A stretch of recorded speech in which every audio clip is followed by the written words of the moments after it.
There we go.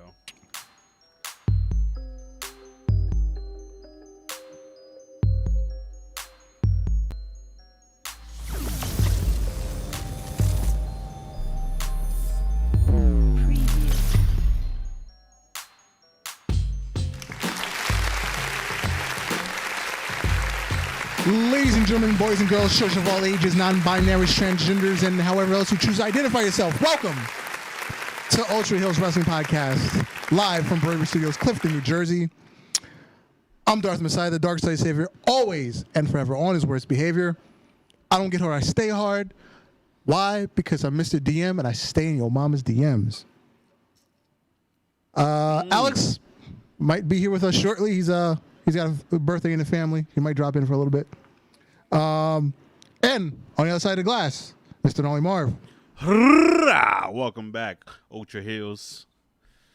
How you living, Nolly Marv? I'm living good, bro. It's been a good week, man. Business is good. That's good to hear. It's good to hear. Went car shopping, but unable to get a car.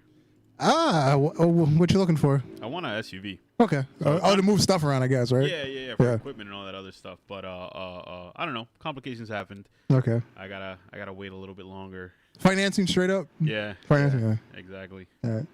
Yeah, I had to show proof of income, and I was like, well, self-employed. Yeah, that's usually the problem with self-employed. It's not easy to do right now. Yeah. I mean, I'm probably leasing my next car. I think I'm done buying cars. Yeah. I don't know. Because I feel like the money that you spend on maintenance once you own the car, it's like I might as well just make monthly payments. Yeah. That's why I wanted to get a newer car, because I was like, I don't want to be in a mechanic every month, you know. Yeah. But and funny thing, I had to buy a new windshield a couple months ago because I got hit by like a rock on the highway. Shit happened again. Damn. But this one's small, so this can be repaired. So I don't have to get a whole fucking windshield. But that's just my freaking luck. I buy a brand new windshield, and 2 months later, I'm getting repairs done already. What, it was a pebble that came off the back of a truck? This time, I don't know where it came from because there were no trucks around. Wow. It's like some car must have just kicked up a rock from somewhere. Yeah, and and it's like dead center too. That sucks. Yeah. But yeah, it's oh, I'm on vacation. Oh, that deserves a round of applause. Yeah, you know how that goes. I'm on vacation. Vacation Darth is now in the building. Although I didn't go anywhere this week, but I went out of town last week because I took 2 days off. So, because that was supposed to be my vacation last week, but my boss stole my vacation week, so I had to adjust. What a nice boss. I know. What a nice boss. I know. And then corporate cut COVID pay, so. Oh, man, what the hell's going on over there? Yeah, big corporate cut COVID pay. So we're back to base salary. I look at it this way. If I still got to wear a mask, I should be getting COVID pay. That's how I look at it, honestly. Pretty much, yeah. So it's okay for me to come and risk my life now because you're not paying me as much. That is actually what they're saying with that, right? Yeah, basically. Jerks. Yeah, I gotta love corporate bullshit. Where did I want to start today? Oh, there we go. Oh yeah, we're a little late because YouTube likes to freaking push updates and not tell people. Word. Shout out to Commissioner Kelvin. Stand back. The commissioner's coming through. Shout out to Commissioner Kelvin. Freaking YouTube and their updates and not informing people that they have to adjust their software properly. Yeah, they have a new live streaming page that's called YouTube Live Control Room. Mm-hmm. And I don't know. I tried to use it today. It didn't work. Thank God they still give you the option to return to the OG live stream thing. I bet that goes away in 2 months. Yeah, man. It's going to be one of those things that people do not accept, and it goes back to the original. That's like that was like when they changed Twitter like last year. You had the option to keep your old Twitter format, and then like a couple months ago they just erased the old format. Period. Yeah. You had the update. Yep. Which doesn't bother me because I'm not on Twitter that much. So I'm on Twitter like once a day. I try to throw something up there, especially for the Twitch stream. Right. But this week I've been way too busy. I haven't actually looked at my Twitter in this whole week. So yeah, I get back on there. So in wrestling news, I think the biggest topic, WWE SummerSlam. They've been trying to get in a major arena for SummerSlam. So what is it? They just nobody wants to get rented out to them because of COVID. COVID, yeah. So originally they were supposed to be in Boston at the Boston Garden, the TD Bank Garden. So obviously that got canceled. No fans. They were looking at Atlantic City. They were trying to come to New Jersey for it. They were also trying someplace in Georgia. They were trying to get to, all rejected. But apparently, as of today, earlier today, they struck a deal with Amway Center in Orlando, which is a couple miles down the road from the Performance Center. They've struck a deal to. It's a short-term residency to use the Amway Center. They're going to create an interactive display LED boards where they can display fans from home. Oh, wow. So it looks like they have people. Oh, wow. It looks like they kind of have a crowd. Because actually the NBA's doing that too. That's what I was going to mention. That's exactly what the NBA is doing. And it just reminds me of an episode of South Park that they had. They went trick-or-treating, and one of the friends was on like a tablet on an iPad doing FaceTime with wheels on it. Yeah. So it's like, that's so weird, man. Hurrah! Shout out to George F. in the chat. What up, George? X-Man Dame's over there, George. Bring them through, bro. What are you guys waiting for? Come to Jersey. Bring the Wingstop. Bring the Wingstop. I haven't had Wingstop in the longest. Rick Ross is mad at you then. I know. Mad at you. I had Wingstop a couple weeks ago. X-Man Dam popped up randomly in the studio. Yeah, I was working that night. Because he hit me. He was like, yo, I'm about to hit the still. I was like, damn, you come on that day I'm working late. Yeah. Oh, wait, George sent him home. Boo. Yeah, so at the WWE, they've struck a deal with Amway Center. They're going to host SummerSlam there. And allegedly, they will be having live television events from the Amway Center going forward after WrestleMania. SummerSlam. They're not going to pre-tape anymore. Also, they're sending out applications for fans that want to appear on the screens. Have you seen an NBA game like this yet? Yeah, I've watched NBA games. How is it? You don't really notice it because they're still shooting at the traditional like camera angle. Yeah. So it's kind of a glare on the screen. You see faces there, but it's like pointless. Yeah. And I mean, there's these giant, LED boards, so you don't get a perfect face. It's kind of pixelated. Yeah, it's weird. I guess they get to look at the faces on those screens to get reactions. I guess. Because the thing is, unless you're like pumping in audio from these people's streams, then I guess that makes a difference.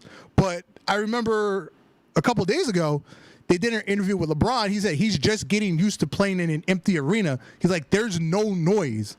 The only noise are your teammates and the coach. Other than that, you can hear somebody drop their keys on the floor. Wow. Or if somebody drops a paper cup, you can hear that on the floor. Yeah, I remember him being pissed about it, LeBron. Well, like I said, the last interview, he said he's finally he's in a groove. He feels like this is normal now. Just playing in an empty arena. He says, I haven't done this since middle school because once people started coming to see me, it's like there's been packed arenas since I was 13, 14 years old. So who's gonna be the guy to show his dick on this on his screen? I shouldn't have said that as you were drinking. Who's gonna be the madman? Alex. Word. It's definitely gonna be Alex. We'll blame him since he's not here. Yo, I swear to God, someone's gonna throw a dick pic up there. George says I am. He's gonna take one for the team. Be banned from all sporting events. and that's the thing. Are they going to charge people for this, or is this really free? You just sign up and you get on the waiting list. And if they do charge, what is it? Is it just like watching it on TV? Like, what's the camera angles you're gonna get? I don't know. That's the thing. Like, all right, I'm gonna pay to watch like WWE live. No, you're paying to have your face on their screens. And I'm not watching it. I guess you can still watch it at home because now it's live. So then I'm paying for something that I might not even show up on the recording or whatever. That's just it. There's not deep details yet, but madness. Like I'm saying, it says applications going out next week. Yo, they should holler at Twitch. Every sport should be hollering at Twitch right now, but that's a whole different ball. That's a whole different conversation. Hell, Facebook Live, everything like that should be going down. But you got to remember, these TV networks don't not want that to happen. Yeah.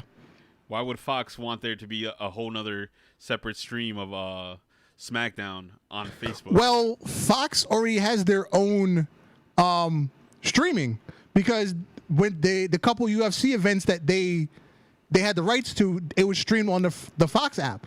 Oh, so Fox has live streaming on their app, but just not to social media, not to Facebook. Right, not to social media. That's what they don't want to do right now. No, if it's their own product, their own stream. Yeah, so I can imagine them being cool with it. I guess SmackDown you can do on the Fox app. Yeah. Hell, you have your own fucking app. They don't use it to its full extent. Well, that's because of USA. Yeah, because of their TV deals. Yeah, I get that. Because way back when they first started the network, I'm like, oh, cool. I can watch Raw the next day if I miss it. Wrong. You don't get Raw on the network until like 2 weeks later. Yeah, no, it's not. It's not ideal. Because of the TV deals and the what do you call it? The why am I blanking out? Oh, the commercials. Because if you're not watching commercials, they're not making money. Exactly. Which is weird, because you get NXT like 24 hours later. But Raw and SmackDown, you don't get until 2-3 weeks later. But you can watch Raw or SmackDown on demand with your cable provider, but you have to watch the commercials. Yeah. They're not getting rid of the commercials. That's where the money is. So. Well, actually, I know SmackDown is there. I haven't checked for Raw in a while. I don't know if Raw comes up the very next day, but SmackDown is definitely there the next morning to watch on demand. At least for my cable provider. Yeah. Yeah, probably based on your cable provider. That's probably what it is. Yeah. What else popped up this week? Oh, people getting released in AEW. Obviously, earlier this year, there was Black Wednesday in WWE. They released like 20-something people. A couple days later, they furloughed a ton more people. They put their contracts on pause. They were paying them partially just to sit home, but not allowed to take another job. Yeah. So yesterday, or this morning, AEW released Jimmy Havoc, Sadie Gibbs, and B. Priestley. According to Dave Meltzer, Tony Khan had previously said he didn't want to let anyone go during a global health crisis, but there would come a time where trimming the roster might be an option. B. Priestley and Sadie Gibbs, both currently located in the United Kingdom, are obviously can't get here because of the crisis. So they've been let go. It makes sense. It doesn't sound as brutal as Black Wednesday or whatever. Yeah, it's so far right now it's 3 people. Yeah. But meanwhile, there's more people stuck overseas from AEW, which is Pac and Riho. But they weren't let go, probably because they can actually make money with them if they ever come back. Yeah. Because first of all, Jimmy Havoc's in rehab. He about a month ago he came out on social media and said, I'm taking stepping away from wrestling. I have to go to rehab. I got to get clean. I'm fucked up. Yada yada yada. And I guess they supported him, because they even posted it on their own social media that Jimmy Havoc's going away for a while. But yeah.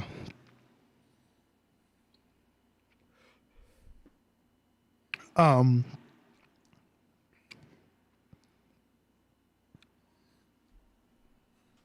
feel like when wrestlers go to rehab, they never fully recover, though. Well, or athletes in general.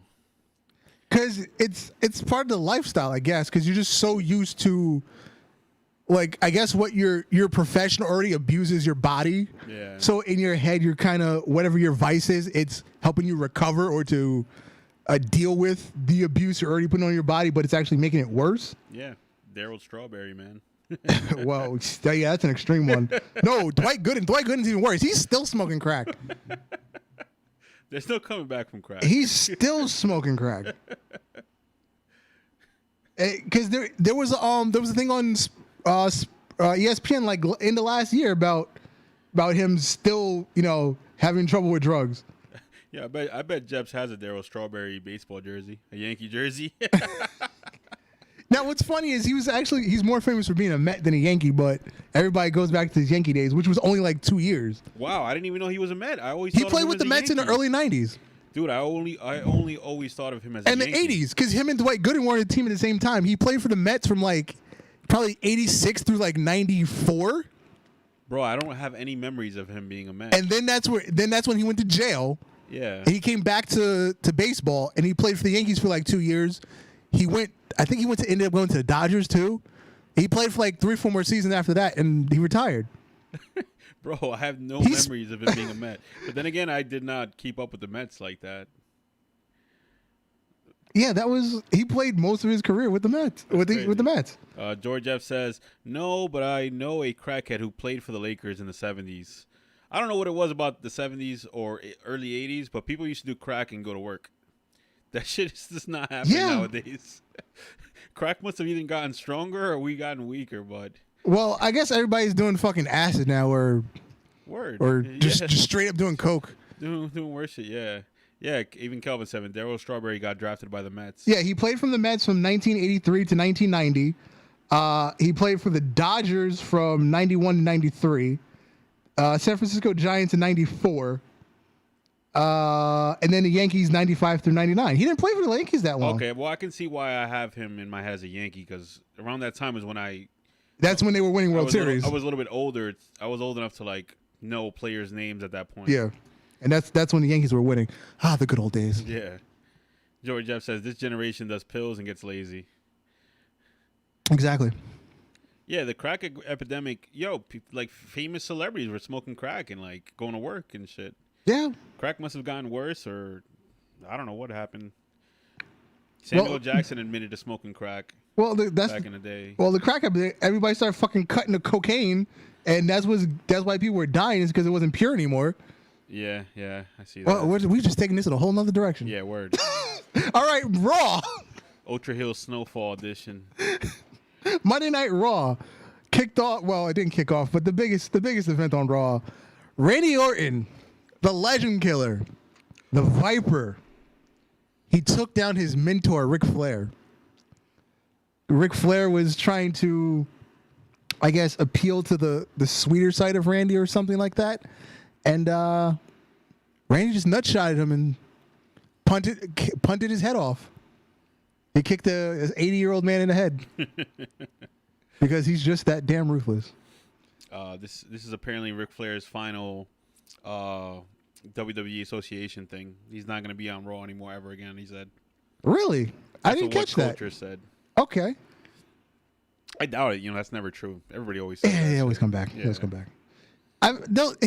He'll come back for some fucking legend event again. Yeah. It might not. He might. I feel like, okay, maybe this is the last time he's a character, but I doubt he's done forever, because no one's ever done. No one's ever done until they die. Yeah.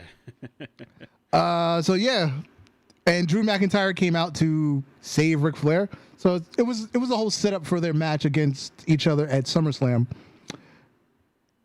The highlight of the night, Dominic Mysterio got his ass whooped. Did you catch that, Mark? No, I didn't. Okay, Dominic, son of Rey Mysterio, most famous luchador ever, or one of the most famous ever. Dominic Mysterio is way bigger than his father. Dominic, he's 6'1", 6'2". So he's way, way bigger. Yeah, he clocks about 200, 210. So he's a full-size man. What is he? I think he's like 21, 22 years old. He's been training with his dad. He's been to a professional wrestling school. A lot of people forget that he's been to an actual wrestling school, not just training with his dad. So this is his time. He's got his first full-fledged wrestling match. Monday they had a contract signing. He signed his WWE contract, and he signed his match contract versus Seth Rollins at SummerSlam. After the contract signing, Seth Rollins said, "Fuck you," and beat the shit out of him with a kendo stick. You've got to Google the pictures of his chest and his back. Yeesh. It looked like some 1400s you get caned in the street in Singapore. It literally looked like he got caned in the street for stealing in Singapore. Wow. It was brutal. It was fucking brutal. Oh, not only did he tied him up in the rope, so it looked like he was crucified on top of it. Because he's got the whole Messiah gimmick. Yeah. He's CrossFit Jesus, so he's really living up to CrossFit Jesus thing. Zelina Vega, Zelina Vega I'm going to say she got beat up, but she had a match, first match she's had in quite a while. I don't know why they don't let her wrestle more often. And when they do let her wrestle, why don't they let her wrestle more seriously? Because she usually it's a quick ass whooping. When she worked for Impact, she was a full-fledged wrestler. She wasn't just a manager that could wrestle. She was a wrestler. But yeah, Bianca Belair got the W and a solid takeover. We had another MVP's lounge with the Hurt Business, and they just kept talking trash about Apollo Crews, which is what they do. We had Apollo Crews versus Shelton Benjamin, and Shelton won with the help of the rest of the Hurt Business. Now, an interesting turn of events. Last week, Liv Morgan and Ruby Riott, they squashed their differences or whatever. They got their lines back together, and Liv Morgan took on Peyton Royce, but due to a distraction by Ruby Riott, Liv Morgan ended up losing the match, so they're not completely on the same page. But it seems maybe it's like a building thing where, okay, we're back together, but it's can I really trust you in the long run? We'll see where it goes. Raw Underground. Riddick Moss, who hasn't been seen in months. Riddick Moss, who was originally the sidekick for one of the Hype Bros. I can't remember his name. He's unimportant. He went to Maryland. He's a friend of Rob Gronkowski. Yeah, that guy. Anyway, yeah, Riddick Moss, former 24/7 champion. He beat Dolph Ziggler. So Riddick Moss shows up after months not being on TV and beats Dolph Ziggler, because Dolph Ziggler is not allowed to win ever. Shout out to DX the Great in the chat. What up, DX? Mr. Vegan Wine himself. He says, Crews need to join and be heel already. Yo, Mojo Rawley, thank you, Calvin. Oh, well, yeah, me and Alex have been talking about this for the longest. BBB, big, black, and bald. Apollo Crews fits right in. He's big, black, and bald. Word. MVP's the only one hair, but that's because he's styling like that. Mojo Rawley was and Riddick Moss were allied for a little bit. He was his offensive lineman. That didn't really make any sense in the wrestling world, but it's what they went with because it's WWE. Nothing has to make sense. Anyway, Asuka defeated Bayley to become the number one contender for Sasha Banks' Raw Women's Championship, which Asuka shouldn't have lost in the first place. But it does show a little bit of fracture between Bayley and Sasha Banks, because Sasha just volunteered Bayley. Like, oh yeah, Asuka, you want another shot? You have to beat Bayley first. Whereas during the dynamic of the relationship has changed because Bayley is always speaking for Sasha. They won the tag titles, so then they both had titles. Now Sasha's got the Raw Championship. They're both double champions. And the dynamic of the relationship is going in the opposite direction, where Sasha's doing most of the talking. Sasha is speaking for Bayley. So we're still playing this game that we've been looking at for the last 2.5 years. Hopefully it pays off correctly. They just need to make out already. Oh yeah, I'm down for the HLA too. That would just save that. I'll take the hot lesbian action as well. That would just save everything. Definitely. My God, it's BBB. Look at those heads glistening. If only JR were to come back. Because you can clearly see that he's like bored sometimes on Dynamite. It's like, I can't believe I'm taking these checks. He's like, I'm only here for the check. Sometimes the money ain't worth it, but I'm here. And then later in Raw Underground, Shayna Baszler took out 3 women at once. Now, the interesting thing about that, if this is a shoot fight, which is a real life fight, well, a simulated real life fight, because they're just falling when they get hit. If somebody can beat up 3 people at once in a real fight, they should never lose a wrestling match again, should they? Good point.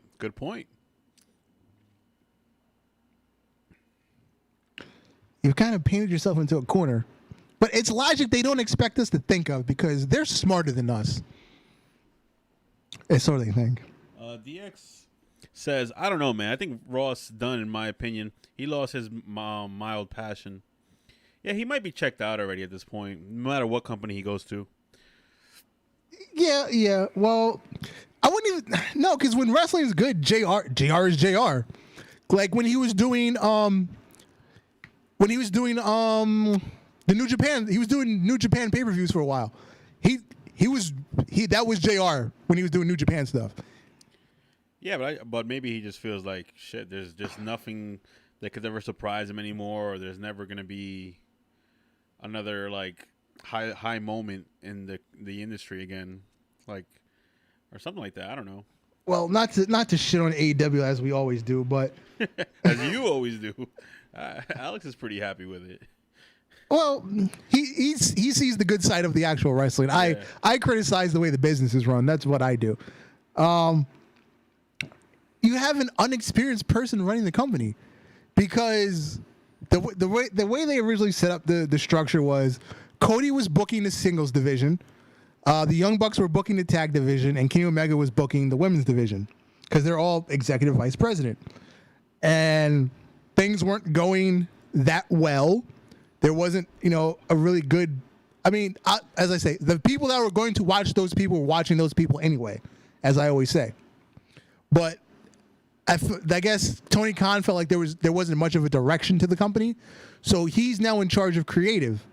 I assume he's still taking recommendations from other people, but you have a person with zero experience in the wrestling business booking the biggest competitor to WWE. Yeah. Now, obviously, Vince isn't doing the greatest job in the world himself.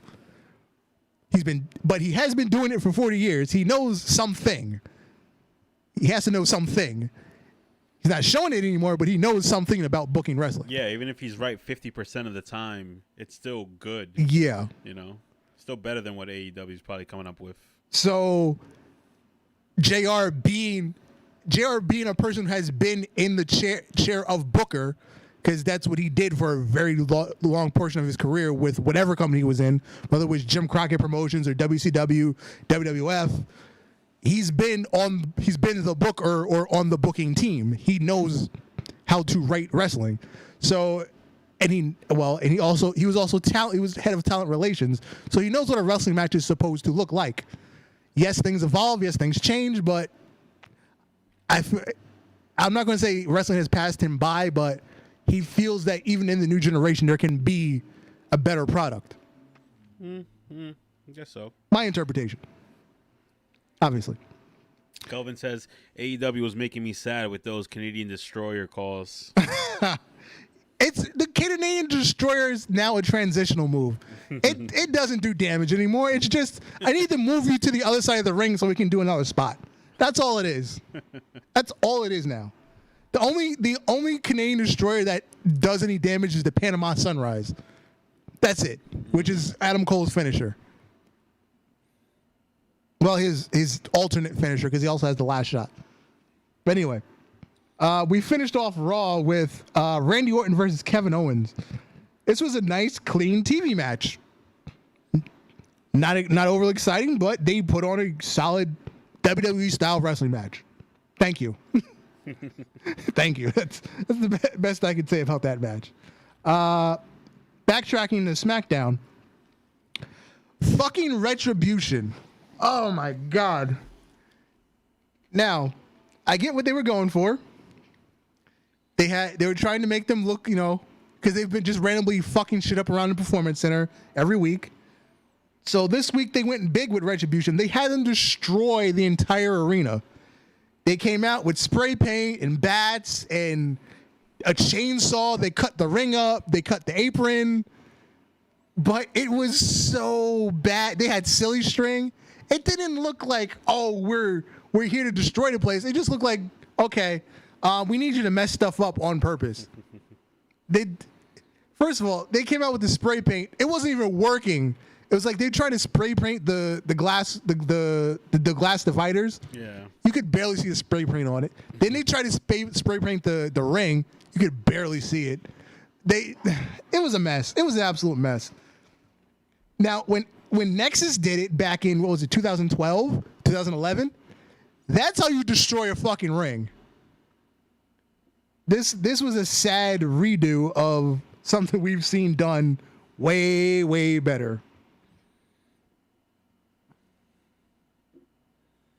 What else do we have on SmackDown? Other than that, SmackDown was kind of quiet from my memory. Also, according to Uncle Dave, the people who are playing Retribution right now are not the final members. They just have people being there for placeholders. They might even add people when they decide to reveal who it is. And also right now they have 2 females that are a part of Retribution. I'm curious as to who it will be. I mean, I'm not really excited about what Retribution is doing because they don't really have a purpose. They're just messing shit up with no real mission. So I guess that will become a part of when they reveal who it is and they allow them to talk. They'll have a mission statement. But also, again, they don't have a mission statement. They're not purposely attacking one person. They're just messing up the arena because they feel like it. And the internet's trying to link this to CM Punk because he put out a tweet saying, I know a little bit about Retribution. I don't think this is Punk. I seriously doubt this is CM Punk. Whether he's like the higher power to Retribution, whether he's a member of Retribution, I don't think it has anything to do with CM Punk. I don't want it to be anything with CM Punk. If he comes back, he needs to come back by himself, pick out some young guy with immense talent, start a beef with him, make that guy look like fucking gold, and that's all CM Punk needs to do. And show he can still go. That's all CM Punk needs to do. He doesn't need some stupid storyline with a faction, a masked faction that has no real direction, but you're making a big deal out of them even though they don't have a direction. And Kelvin said Mandy Rose. Oh, yes, Mandy Rose returned with her new haircut because Sonya fucked her hair up a couple weeks ago. Kelvin also says Matt Riddle said on WWE The Bump, they need to be more factions. Yes, but organic factions, not just throwing people together because you have nothing else to do with them. Like, for example, the Hurt Business, that was organic. It just kind of evolved together over time. Because you had Bobby Lashley and Lana, and then MVP came in and said, "Oh, I can do better. I can be a better manager for you than Lana." And slowly he let Lana don't come to the ring, but he allowed MVP come to the ring with him. That was a good, meshing of that relationship. And then Shelton Benjamin, well, once he got back on TV, he was losing. MVP said, "Hey, let me help you out. I can do something for you." That was a nice organic, meshing of talent. Now, if we go back a couple years, when they did the what was that group called? I'm just gonna call them United Nations. I forgot what they were called. Oh, the League of Nations, which was Rusev, Cesaro, Sheamus, Shinsuke Nakamura. They just put together a bunch of European guys because they were European and had nothing else to do with them. Like, gee, thanks. No, I'm sorry. It was Alberto Del Rio, Sheamus, Rusev, and Shinsuke Nakamura. That's what it was. They just put a bunch of European dudes together because they had nothing else to do with them. There was no real purpose to that group. Sorry, not Shinsuke. It was Wade Barrett. Now I have the whole group right. No purpose.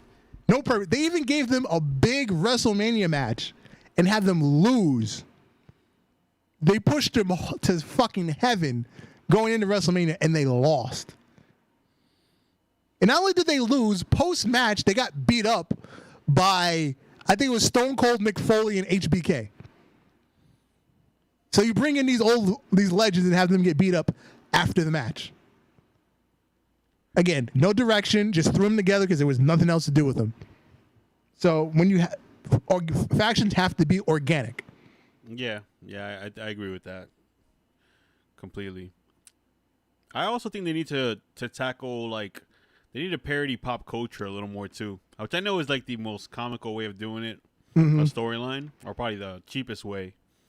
But I could just imagine like imagine Bobby Lashley and Lana had like a what do they call it, an entanglement like storyline. Well, basically that's what they did. Well, before the entanglement, I guess they went more of the cuckold route, but it was an entanglement. It was basically an entanglement. But just as an example, but yeah, I think it would be funny to see a little more pop culture parody. You know. Oh, speaking of Lana. Yeah. Okay. The other day, Lana posted a picture of her and Rusev on vacation in Bulgaria. Bulgaria touches the Black Sea, so they're on the beach. It's her in a bikini. He's got his swim trunks on, and she's like jumped on him, and they're hugging. All right. So she posted the picture, and underneath it said, "We just had sex in the Black Sea. Also, we had sex on the tank at WrestleMania." That was the caption. That was the picture. So apparently, I guess people reported her post, and Instagram took it down. So ignorant Lana, because she's not the sharpest tool in the shed, she then posted like when your post gets taken down, Instagram sends you a reason why. Yeah. So she took a screenshot of that. She posted that, and the caption read, "Instagram is prejudiced towards the Black Sea, prejudiced towards Bulgaria, and prejudiced towards my Bulgarian husband." Wow. Because I don't see any other reason why all 95% of Instagram can post expensive content, but I can't post a picture of kissing my Bulgarian husband in Bulgaria. But all Americans can. At least TikTok apologizes for being prejudiced, but Instagram, you are the worst. You allow me to get bullied by so many people on here and then discriminate towards me. Is she fucking serious? You gotta remember, she's blonde, right? She's natural blonde. No, she's not natural blonde. She's dark brown. Her natural hair is dark brown. The chemicals in the blonde. It's not even dyed anymore. It's a wig. The chemicals in the. I'm trying to find some excuse. No, she's just dense. She's just dumb as fuck. That's what it's come to. Lana's just dumb as fuck. They don't pay her for her like smarts, Now, in her defense, the picture she posted was not explicit at all. She was covered. It wasn't like, oh, there was a boob hanging out and like she just had her finger over it. She could have just said that. She could be like, hey, you guys, took me down for no reason. But yeah, she goes off the deep. Instagram can sue her for slander. And then they can shut down her page. 'Cause I'm sure she has like some sort of deal with her management company where she posts and they pay her for posting or whatever. And she could lose that deal. Yeah. So this looks bad on her, not on Instagram. She just looks like an idiot. Thank God she's good looking, I guess. Yeah. If she didn't have a pair of boobs on her, it'd probably be a hard life. Yeah. Oh, we talked about this a couple weeks ago. She also got him suspended on Twitch. Oh God. Because you know how Twitch has a very strict sexuality policy. She just hops on screen in her bikini in the middle of one of his streams, and he got suspended the next day. So yeah, she's not the sharpest tool in the shed. Yeah. Oh, I forgot to mention, we were talking about SummerSlam. AEW, on the flip side, they're now allowing fans in the building at Daly's place. How many? It's not a specific number, but they are keeping it low. Whoever you come with as a party, like if you come as a group of 5, they'll put you in a row, 5 people. They'll block off like 4 seats next to you, and then they'll put another group of people. And then they won't use the row behind you or the row in front of you. You see, I like that method. I like that, though. How do you feel about it? I mean, it's better than nothing. Yeah.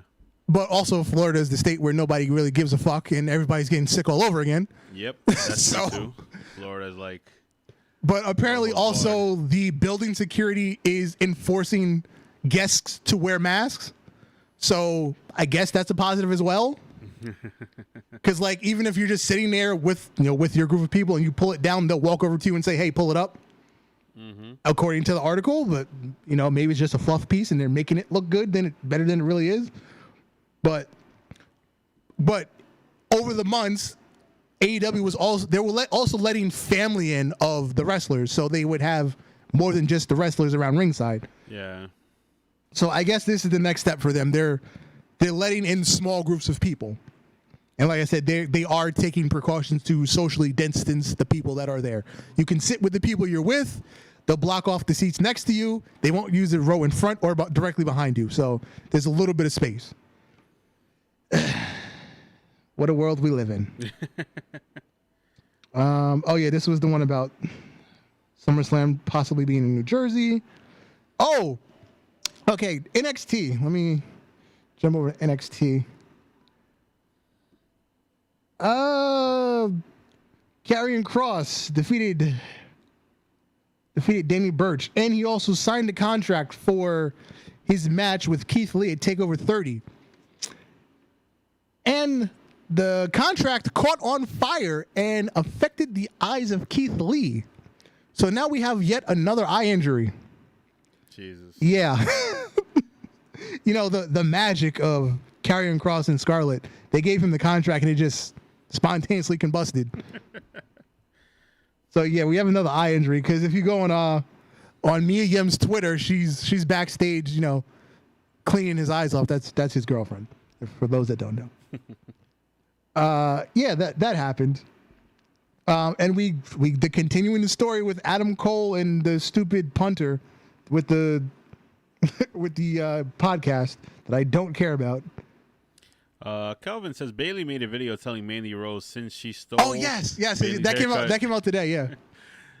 Since she stole Bayley's haircut, she was going to take her man and turn her phone. Yeah, because I guess they were working out at the same gym or whatever. So Bayley just gets on Instagram Live. She's like, "Oh, look, Mandy, look! First you stole my haircut. Now look who I'm with. I'm about to steal your man."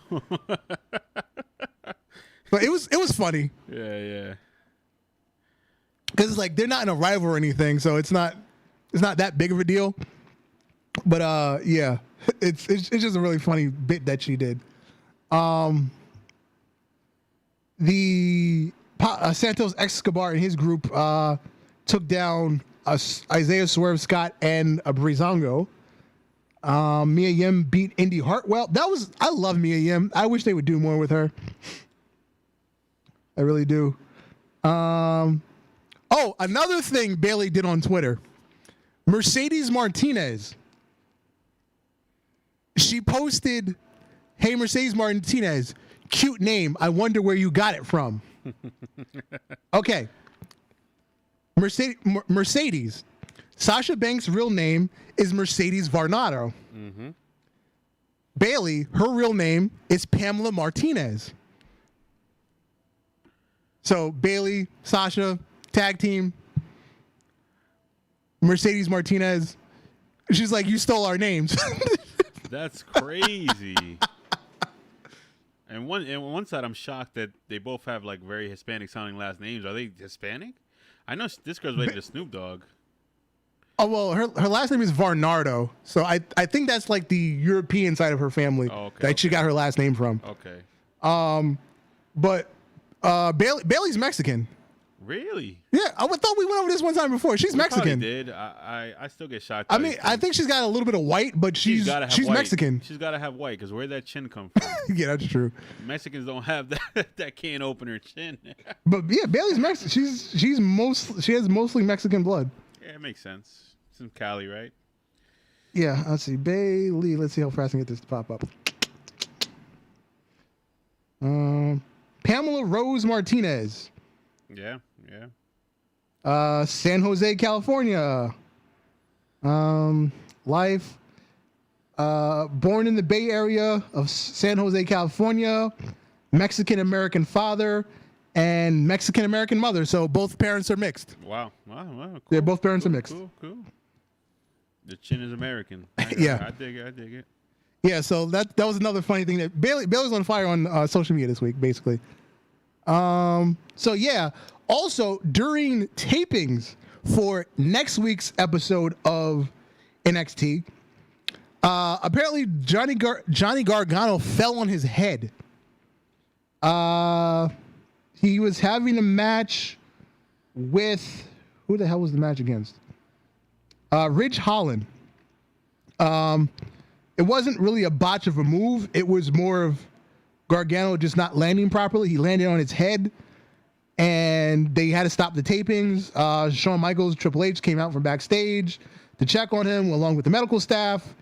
They waited, 15, 20 minutes, till he got his bearings back, and he said, I'm good. I'll finish the match. So whatever he's, setting up for TakeOver, hasn't been ruled out yet. So they're not announcing a concussion or anything like that. Any chat updates that I missed? Just that Calvin wrote Adam Pearce and Dewey Foley. Oh yeah, they're in charge of 205. Yeah, you said that to me a little while ago. I didn't have time to watch it, so I looked up an article, but I didn't have time to watch the video. He just sent me. Dynamite.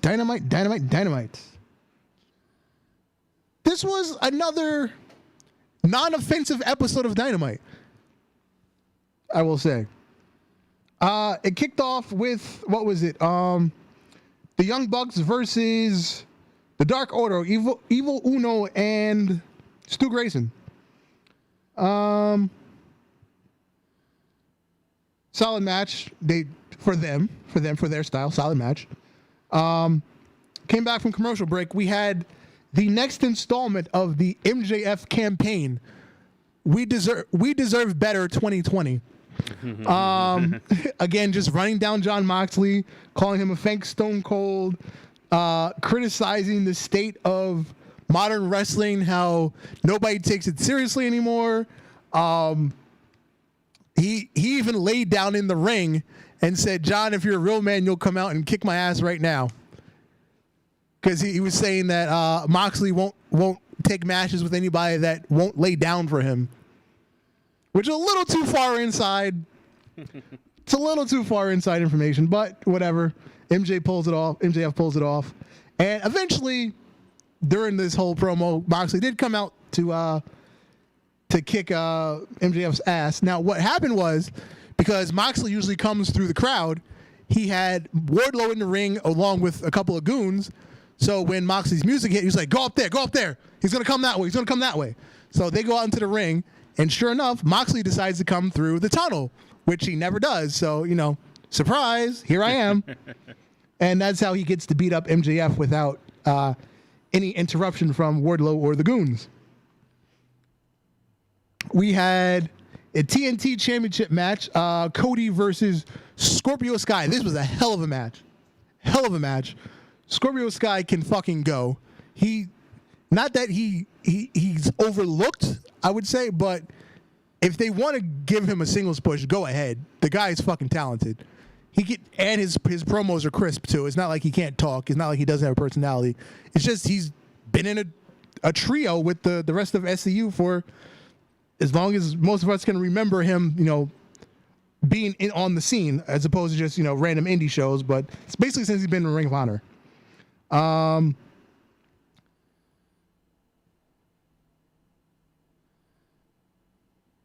Then we had Kenny Omega and Hangman Page versus the Jurassic Express.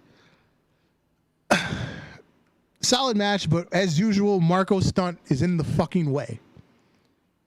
He does it. His presence takes away Jungle Boy looking like a star. His presence makes Luchasaurus not look as dominant because, I've got to go save the little kid. I just don't like Marco Stunt. Just don't like him at all. Anyway, Hangman Page and Kenny Omega won. It was a title match. They won. Then we had the FTR Tag Team Appreciation Ceremony, or whatever you want to call it. It was FTR and the Young Bucks, along with the Rock and Roll Express and Tully and Arn. The Young Bucks, they kissed the ass of the Rock and Roll Express, saying, "You inspired us." It was people like you, and then people like the Hardys, and then FTR kissed the ass of Tully and Arn. It was like, your style is what wrestling should be, yada, yada, yada. And then the Rock and Roll Express talked a little bit, and then they passed the mic off to Tully and Arn. And when they got to Arn and Tully was like, fuck you, Arn. How are you co-signing these young fucks? Well, he didn't actually say that, but you know. He was just a grumpy old man. Yeah. Long story short. And then Shawn Spears was gonna come out and come and intervene because Shawn Spears is his client. So Arn Anderson ended up walking out. The Young Bucks went out to talk to Shawn Spears, and FTR jumped the Rock and Roll Express. You know, 70-year-old Robbie Gibson and why can I not remember their names when I need to?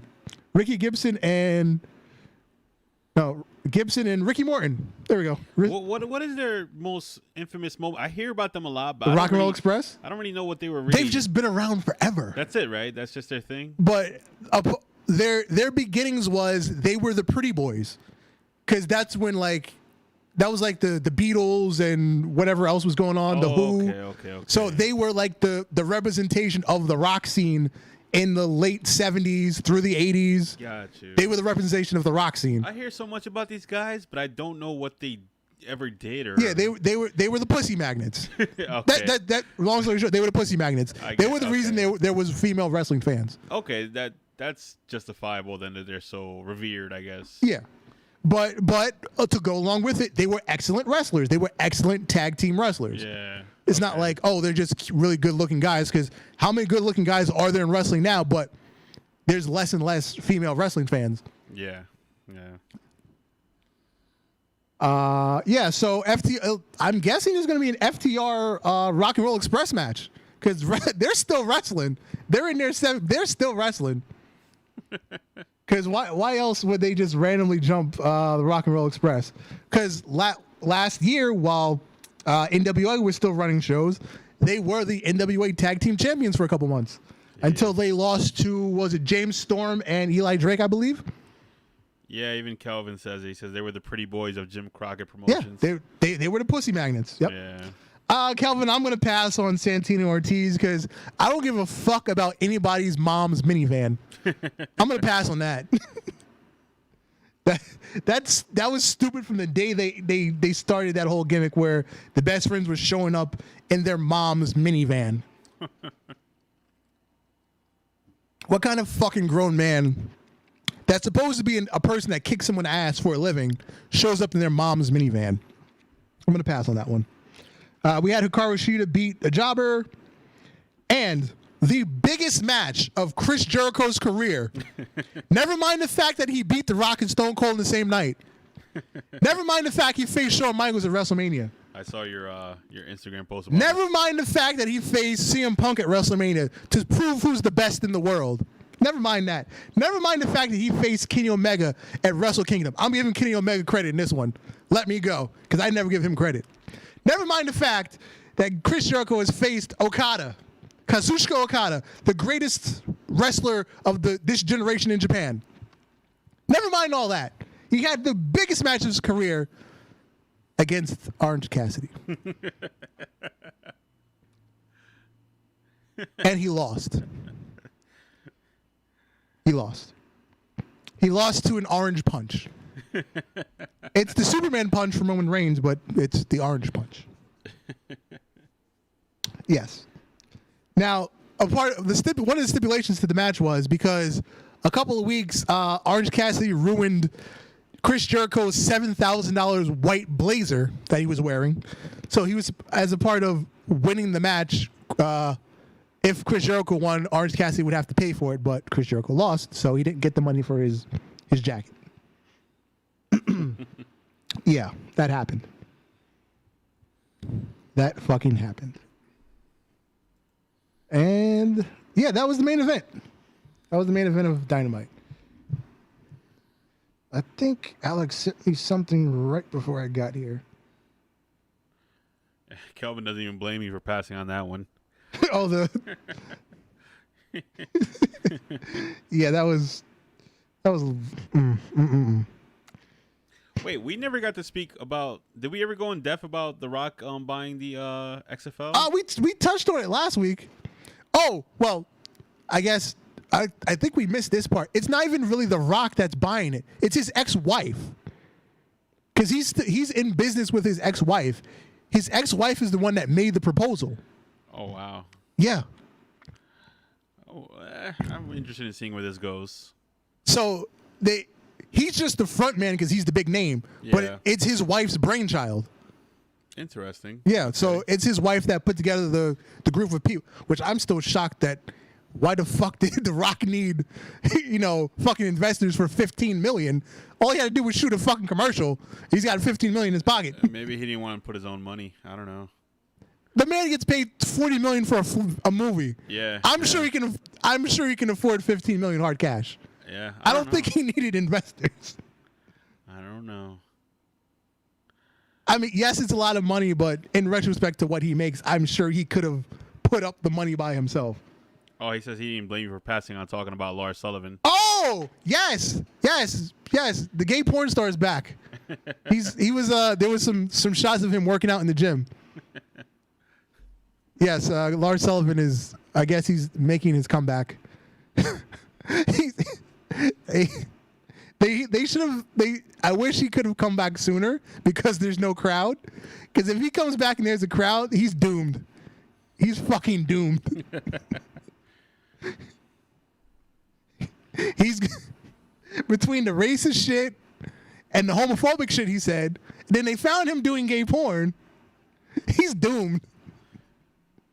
He is doomed. I mean, unless you just give him a shitty gimmick and that's all you expect from him. Just give him a comedy gimmick and call it a day. Don't try to bring him back as a monster anymore.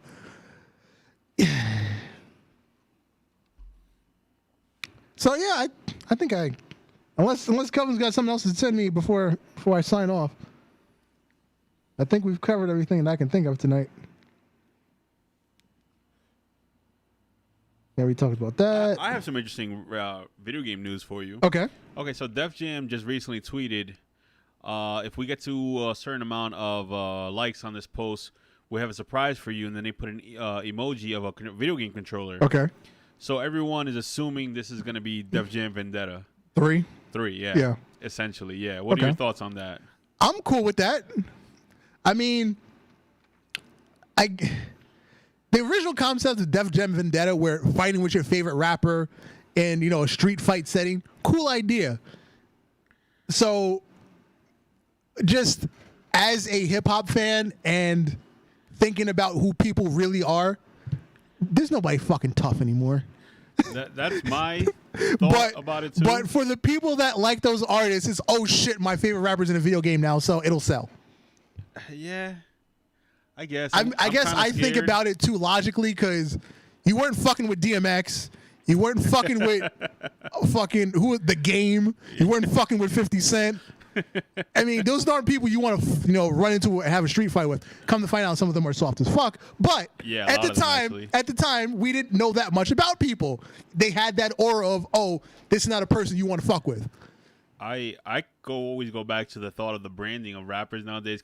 Rappers nowadays are branded as humans, as people, whereas like in the 2000s, rappers were like superheroes. There's like CGI in their videos. 50 Cent was hanging upside down. Oh yeah, doing the sit-ups. In the club, Snoop Dogg and even DMX had like visuals of them turning into dogs. They were larger than life, essentially. Yeah. Whereas rappers nowadays are people. Well, I'm not going to say people. They're the poster boys for the glamour lifestyle. Yeah. It's not even about being. It's just all the glamour shit. Yeah.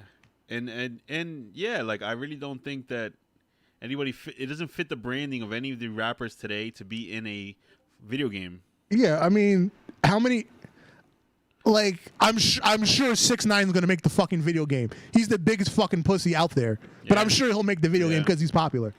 Yeah, could be. I don't know if they'll make a controversial pick like that, but if they were, it would make the most sense. And actually, his branding would fit a video game, but it wouldn't. Like, he'd have to be the antagonist of the game, not necessarily he'd have to be a bad guy or whatever. But I'm also nervous that they're not going to use the Aki engine again, and it's gonna be like Icon more than it's gonna be like Vendetta. Right. So that's my fear with it. I kind of feel like some things are better left alone. Like maybe remaster the old one and bring that one back. But I don't know. There's a few rappers I can think of that would be cool in a video game, like modern rappers, like Travis Scott probably, or Action Bronson. Yeah. Like those are guys I think that their branding lends itself to video games. But I mean, as much as I like Post Malone, I don't see Post Malone as a tough guy. No. I mean, as much as I love his music, he's just not a tough guy. No. But yeah, that's my piece right there. But he'd look cool in the game because he's got that appeal where he's weird. Yeah. I think he could fit in. I don't think Drake. I don't think Kanye. I don't think any of these guys. Yes, let's put Aubrey in a fighting video game. I don't think that their management or their record labels wants to see them being beat up in a video game. Like nobody wants to see pictures on Facebook of look how I beat up Drake underneath this bridge in a wrestling ring. You know? Yeah. Like rappers won't do it nowadays, but back then it was cool. It was like shit. Look at DMX like doing backflips and breaking people's necks. Wu-Tang ain't nothing to fuck with. Yeah, like these guys, their branding fit them being in a fighting game, but nah. Yeah, it's a different time. You're not gonna get Young Thug or any of these guys to want to be beat up by computer players or whatever. Who was that? Little Yachty? I think it was. Yachty. Did you see him with his fucking perm? No. He looked like somebody's fucking aunt. No. Because he had that shit permed and had like the curl on the end. It was like underneath his chin, and he even flipped it back. I was like, I don't want to see it, and I don't want it in my video games. All I can say is leave some things alone, man. Leave some things alone. Some of them I like their music, but I still just don't give a fuck about them as people. Yeah. That's where I'm at. Yeah. Calvin wants to see Cardi B in there. There's where you can make an improvement because in the old games, were there even girls in those games? I don't remember. There were like prizes, like you win this fight, you get this girlfriend, and then you could play as the girlfriend to fight other girls. Okay. From stealing you from them or whatever. It was very misogynistic to say the least. Yeah. But they can improve that part. Well, after Wet Ass Pussy, of course there's misogyny. She fucking co-signed misogyny. Yeah. Oh, she's the poster child for misogyny now. But you know. I ain't mad at it. I think Alex posted it because when I saw this meme, it said GAD plus WAP equals BAK.